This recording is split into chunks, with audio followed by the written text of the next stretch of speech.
5 बरस पे बाबा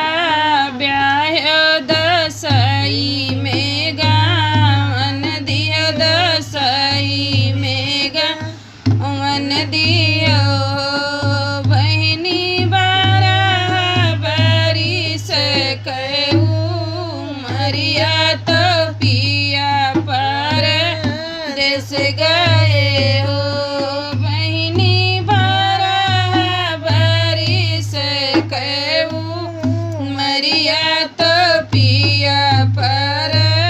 देश गए हो कही गए कोठवा उठैली बांगला छवाइली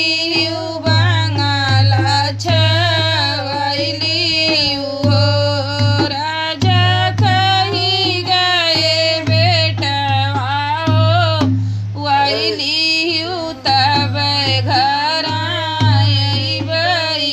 हो राजा कही गए बेटवा हो वाइली तब घर आइबई हो द्वारे से आइल देवर वायंगना बीचे ठड़ भयंगना बीचे ठड़ भये हो भाभी काहे तुअरा मानवा उदास तो काहे माना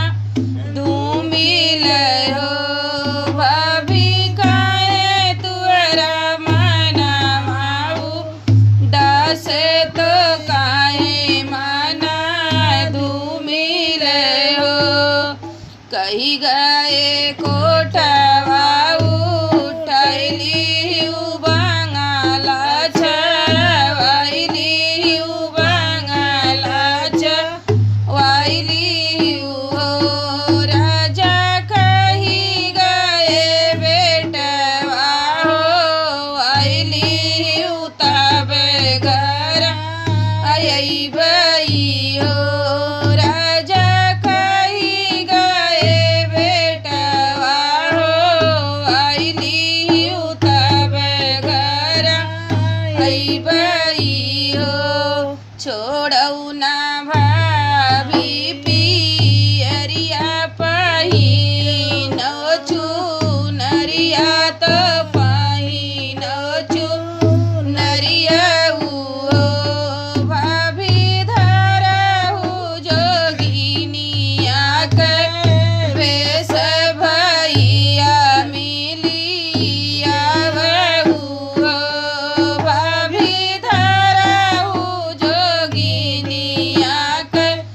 भेष तो भैया मिलिया बहू लाख रुपया भैया